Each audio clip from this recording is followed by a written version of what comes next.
touch you like that. I bite back, dances on your nightstand. Never forget I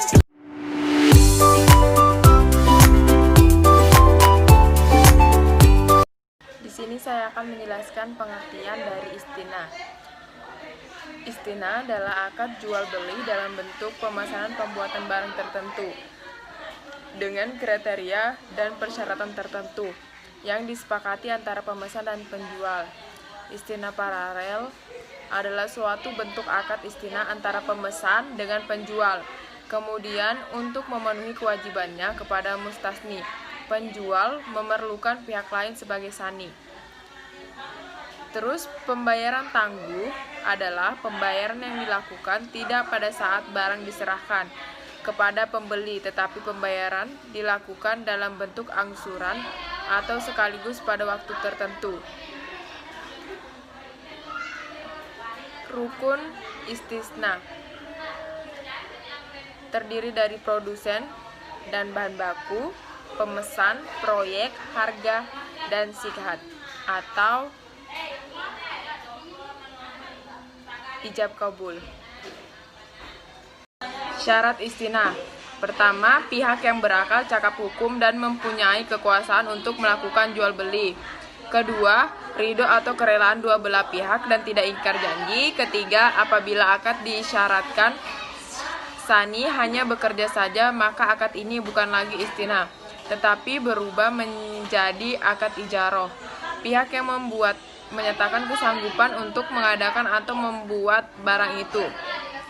Terus masnu atau barang objek pesanan mempunyai kriteria yang jelas seperti jenis, ukuran, mutu, dan jumlahnya.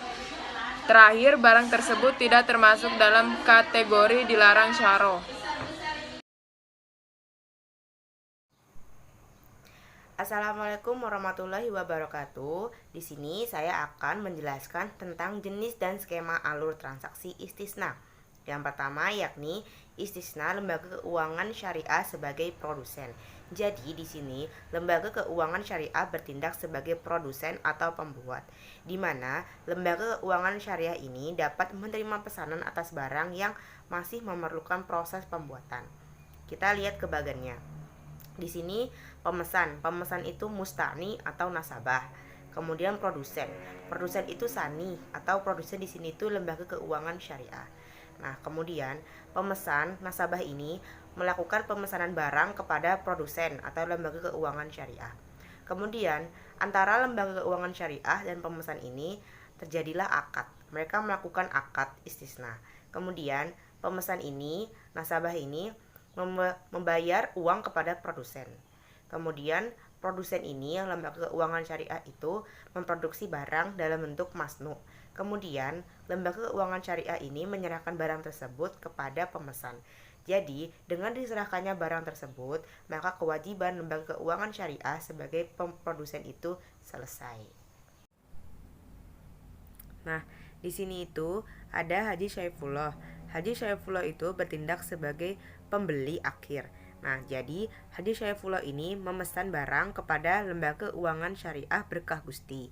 Nah, antara Haji Syaifullah dan lembaga keuangan syariah Berkah Gusti ini terjadi akad istisna, yaitu berupa pemesanan barang, berupa spesifikasi barang, bagaimana penyerahannya, dan sebagainya.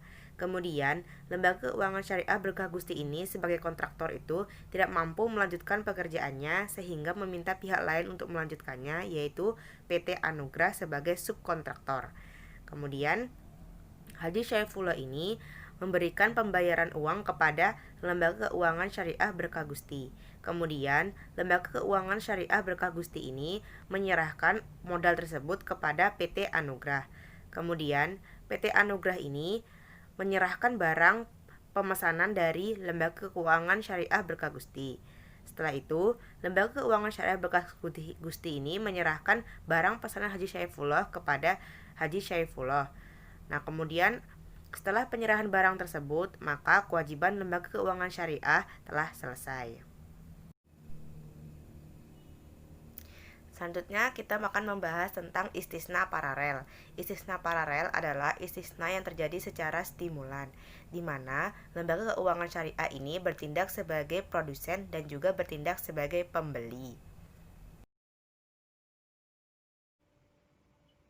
Ya, saya akan melanjutkan penjelasan dari teman saya. Selanjutnya kita masuk ke contoh kasus. Contoh kasus yang kami gunakan di sini ialah istisna paralel. Contohnya seperti ini. Kasus 11.1 ini antara nasabah dengan lembaga keuangan syariah. Untuk mengembangkan klinik ibu dan anak yang dikelolanya, Dr. Ursila berencana menambah 1 unit bangunan seluas 100 meter persegi khusus untuk rawat inap di sebelah barat bangunan utama klinik. Untuk kebutuhan itu, Dr. Ursila menghubungi Bank Berkah Syariah untuk menyediakan bangunan baru sesuai dengan spesifikasi yang diinginkannya. Setelah serangkaian negosiasi beserta kegiatan survei untuk menghasilkan desain bangunan yang akan dijadikan acuan spesifikasi barang, pada tanggal 5 Februari ditandatanganilah akad transaksi istisna pengadaan bangunan untuk rawat inap. Adapun kesepakatan antara Dr. Ursila dengan Bank Berkah Syariah adalah sebagai berikut. Harga bangunan 150 juta rupiah, lama penyelesaian 5 bulan, paling lambat tanggal 10 Juli. Pembayaran sebesar 30 juta per termin. Mekanisme penagihan mulai tanggal 10 Agustus, mekanisme pembayaran 3 hari setelah tanggal penagihan. Lalu untuk kasus kedua, antara lembaga keuangan syariah dengan kontraktor. Untuk membuat bangunan sesuai dengan keinginan Dr. Ursila, pada tanggal 12 Februari Bank Syariah memesan kepada kontraktor PT Torik Konstruksi dengan kesepakatan sebagai berikut. Harga bangunan 130 juta rupiah, lama penyelesaian 4 bulan 15 hari, paling lambat tanggal 25 Juni. Dibayarkan 3 termin pada saat penyelesaian 20%, 50%, 100%. Mekanisme pembayaran oleh bank dibayar tunai sebesar tagihan dari kontraktor. Lalu ini adalah jurnal untuk transaksi biaya praakad. Jadi menurut PSAK 104 paragraf 26 disebutkan bahwa biaya praakad diakui sebagai beban tangguhan. Jadi seperti yang kita lihat di sini, ini nggak bisa. Oh ya, seperti yang kita lihat di sini, beban praakad ditulis di debit sebesar 2 juta rupiah, kas ditulis di kredit sebesar 2 juta rupiah. Lalu ini jurnal penandatanganan akad dengan pembeli. Karena akadnya sudah disetujui oleh pembeli, maka beban tangguhan tadi diperhitungkan sebagai biaya istisna. Jadi biaya istisna ditulis di debit sebesar 2 juta rupiah. Beban praakad yang ditangguhkan ditulis di kredit sebesar 2 juta rupiah. Selanjutnya akan dijelaskan oleh teman saya. Assalamualaikum warahmatullahi wabarakatuh. Baik, saya akan menjelaskan materi tentang penerima dan pembayaran tagihan kepada penjual pembuat barang istisna berdasarkan PSAK 104 paragraf 29 disebutkan bahwa pembeli mengakui aset istisna sebesar jumlah termin yang ditagih oleh penjual yang dalam hal ini pembuat barang dan sekaligus mengakui utang istisna kepada pembuat barang tersebut. Baik, nomor termin pertama yaitu 20%, tanggal penagihan 1 April, jumlah tagihan 26 juta, tanggal pembayaran 8 April, jumlah pembayaran 26 juta. Nomor termin kedua yaitu 50%, tanggal penagihan 15 Mei, jumlah tagihan 39 juta, tanggal pembayaran 22 Mei, jumlah pembayaran 39 juta.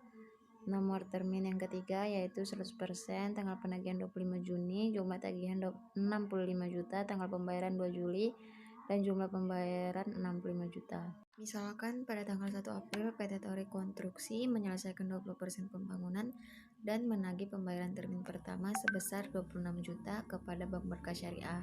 Lalu dibuatkanlah jurnal pengakuan penagihan pembayaran oleh pembuat barang tersebut. Dan jurnalnya seperti gambar berikut.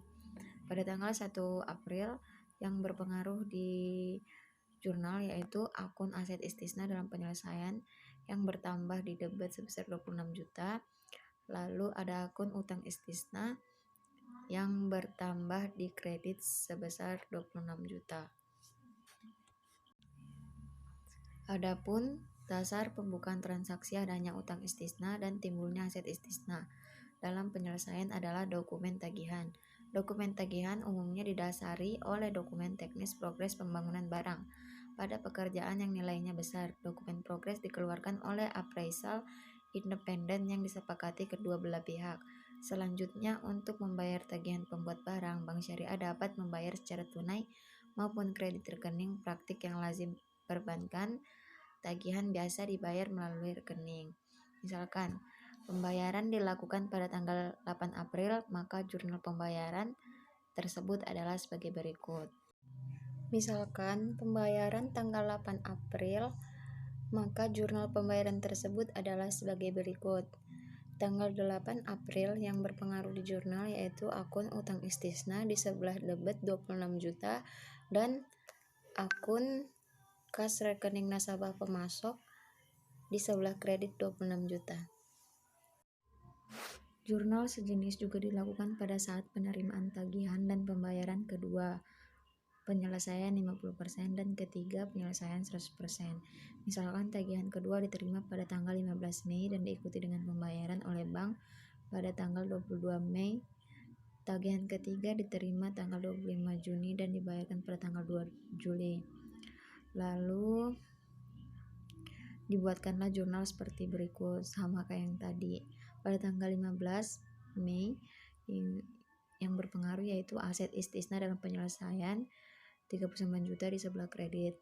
Lalu akun utang istisna 39 juta di sebelah kredit. Lalu pada tanggal 22 Mei yang berpengaruh utang istisna pembuat barang 39 juta di debit, akun kas rekening nasabah pemasok 39 juta di kredit. Lalu tanggal 25 Juni yang berpengaruh di jurnal yaitu akun aset istisna dalam penyelesaian 65 juta di sebelah debit dan akun utang istisna 65 juta di sebelah kredit. Yang terakhir tanggal 2 Juli yang berpengaruh di jurnal yaitu akun utang istisna pembuat barang 65 juta di sebelah debit dan akun kas atau rekening nasabah pemasok 65 juta di sebelah kredit. Pengakuan pendapatan istisna untuk kasus 11,2 di atas dengan menggunakan metode persentase penyelesaian, maka pendapatan diakui sesuai dengan persentase penyelesaian. Adapun perhitungan pendapatan istisna harga pokok, istisna dan keuntungan adalah sebagai berikut. Pendapatan istisna diukur sebesar bagian nilai akad yang sebanding dengan pekerjaannya yang telah diselesaikan dalam periode tersebut. Pendapatan istisna sama dengan persentase penyelesaian dikali nilai akad penjualan. Maka pada tanggal 10 April saat penyelesaian 20% diakui pendapatan sebesar 30 juta dan 20% dikali 150 juta. Harga pokok istisna diakui sebesar persentase penyelesaian aset istisna. Harga pokok istisna sama dengan persentase penyelesaian dikali nilai akad pembelian. 20% dikali 130 juta, hasilnya 26 juta. Keuntungan istisna yang dimaksud adalah bagian margin keuntungan istisna yang diakui selama periode pelaporan yang ditambahkan kepada aset istisna dalam penyelesaian. Keuntungan istisna sama dengan persentase penyelesaian margin keuntungan istisna sama dengan 20% dikali 150 juta dikurang 130 juta, hasilnya 20% dikali 20 juta dan hasil akhirnya itu 4 juta. Jurnal yang terkait dengan transaksi pengakuan pendapatan aset penyelesaian 20%, 50%, dan 100%. Tercatat pada tanggal 10 bulan 4. Terlihat pada tabel berikut ini, debit, aset istisna, dan penyelesaian itu bertambah di debit senilai 4 juta. Debit harga pokok istisna bertambah di debit senilai 26 juta. Kredit pendapatan istisna bertambah di kredit senilai 30 juta. Keterangan pendapatan margin sama dengan persen penyelesaian kali harga jual sama dengan 20% dikali 150 juta sama dengan 30 juta. Harga pokok istisna sama dengan persen penyelesaian dikali harga beli sama dengan 20% dikali 130 juta sama dengan 26 juta. Aset istisna dalam penyelesaian sama dengan persen penyelesaian dikali keuntungan istisna sama dengan 20 dikali 20 juta sama dengan hasilnya 4 juta. Tercatat pada tanggal 15 bulan 5 di tabel berikut ini, debit, aset, istisna, dan penyelesaian bertambah pada debit senilai 6 juta. Debit harga pokok istisna bertambah di debit senilai 39 juta. Kredit pendapatan istisna bertambah pada kredit senilai 45 juta. Keterangan pendapatan margin sama dengan persen penyelesaian dikali harga jual sama dengan 50% dikurang 20% dikali 150 juta sama dengan 45 juta. Harga pokok istisna sama dengan persen penyelesaian dikali harga beli sama dengan 50% dikurang 20% dikali 130 juta sama dengan 39 juta. Aset istisna dalam penyelesaian sama dengan persen penyelesaian dikali keuntungan istisna sama dengan 50% dikurangi 20% dikali 20 juta sama dengan 6 juta. Tercatat pada tanggal 25 bulan 6.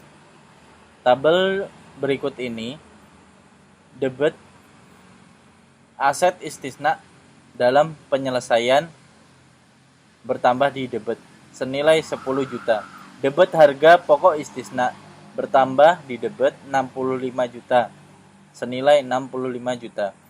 Kredit pendapatan istisna bertambah di kredit senilai 75 juta.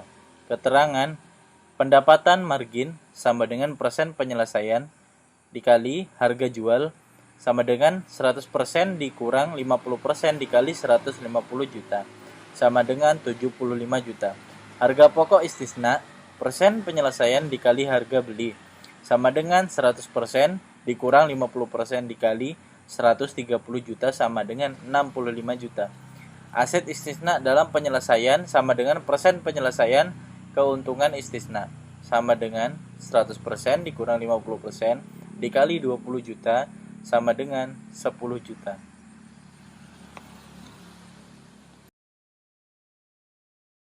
Penagihan piutang istisna pembeli. Berdasarkan PSK 104 paragraf 23 disebutkan bahwa tagihan setiap termin kepada pembeli diakui sebagai piutang istisna dan termin istisna atau billing pada pos lawannya. Misalkan dalam kasus di atas, penagihan oleh bank kepada pembeli akhir dilakukan dalam 5 termin dalam jumlah yang sama, yaitu 30 juta.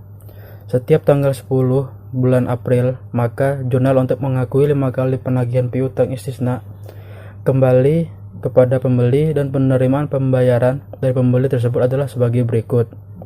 Dapat dilihat pada tabel di kasus 11.1 tercatat pada tanggal 10 April, debit piutang istisna sebesar 30 juta rupiah kepada kredit termin istisna sebesar 30 juta rupiah. Selanjutnya, pada tanggal 10 bulan Mei, debit piutang istisna sebesar 30 juta rupiah pada kredit termin istisna sebesar 30 juta rupiah. Selanjutnya, pada tanggal 10 Juni, debit piutang istisna sebesar 30 juta rupiah pada kredit termin istisna sebesar 30 juta rupiah. Pada tanggal 10 bulan Juli, debit piutang istisna sebesar 30 juta rupiah pada kredit termin istisna sebesar 30 juta rupiah. Pada tanggal 10 Agustus, debit piutang istisna 30 juta rupiah pada kredit termin istisna sebesar 30 juta rupiah. Penerimaan pembayaran piutang istisna dari pembeli. Pembayaran piutang istisna oleh nasabah dilakukan setelah menerima tagihan istisna dari bank. Oleh karena itu, termin istisna merupakan pos lawan dari piutang istisna. Maka, pada waktu pembayaran piutang, bank sebagai penjual perlu menutup termin istisna. Pada saat yang sama, bank juga mengkredit aset istisna dalam penyelesaian untuk mengakui adanya pengalihan aset kepada pembeli sebesar jumlah yang dibayar. Misalkan dalam kasus di atas, pembayaran oleh nasabah pembeli dilakukan selama 3 hari setelah menerima tagihan dari bank sebagai penjual. Maka, jurnal untuk mengakui 5 kali penerimaan pembayaran dari pembeli tersebut adalah sebagai berikut. Pada tanggal 13 April, tercatat debit kas atau rekening nasabah pembeli istisna sebesar 30 juta rupiah pada kredit piutang istisna sebesar 30 juta rupiah. Tanggal 13 bulan Mei, tercatat debit kas atau rekening nasabah pembeli istisna sebesar 30 juta rupiah terhadap kredit piutang istisna sebesar 30 juta rupiah. Tanggal 13 bulan Juni, debit kas atau rekening nasabah pembeli istisna debit sebesar 30 juta rupiah pada kredit piutang istisna sebesar 30 juta rupiah. Pada tanggal 13 bulan Juli, tercatat debit kas atau rekening nasabah pembeli istisna sebesar 30 juta rupiah pada kredit piutang istisna sebesar 30 juta rupiah. Tanggal 13 Agustus, tercatat debit kas atau rekening nasabah pembeli istisna sebesar 30 juta rupiah pada kredit piutang istisna sebesar 30 juta rupiah.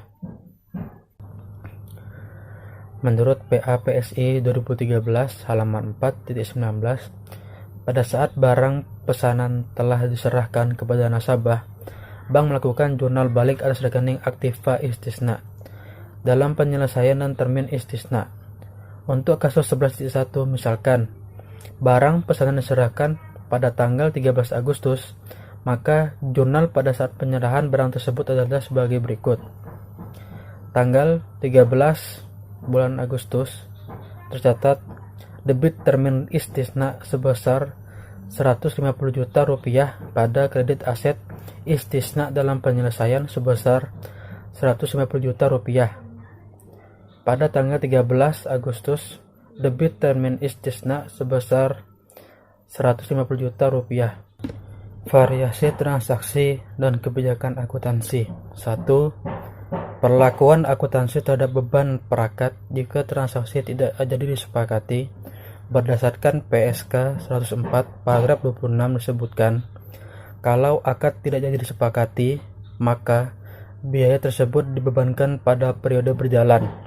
Misalkan transaksi istisna pada kasus 11.1 tidak jadi disepakati, maka jurnal pengakuan beban perakat yang ditangguhkan menjadi beban operasional pada periode berjalan adalah sebagai berikut.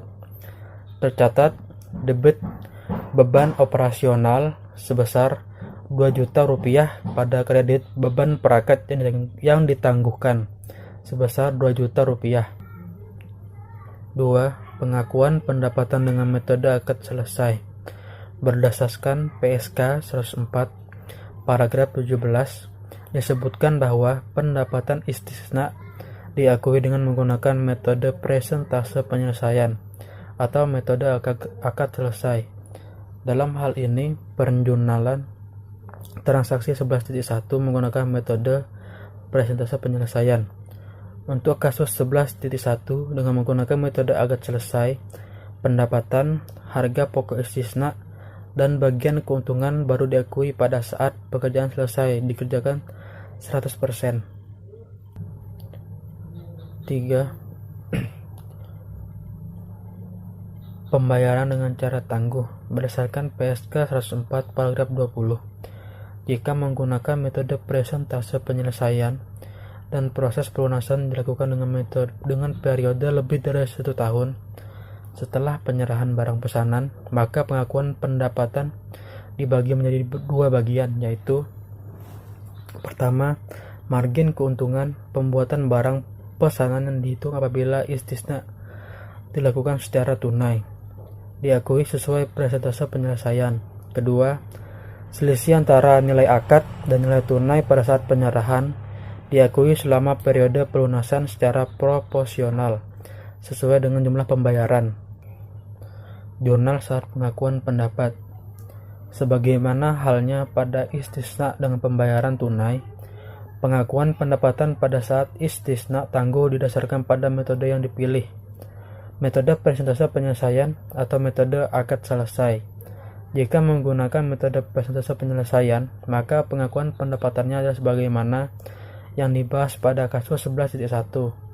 Tercatat pada debit aset istisna dalam penyelesaian sebesar Rp20 juta, pada debit harga pokok istisna sebesar Rp130 juta. Tercatat pada kredit pendapatan pokok istisna sebesar Rp150 juta.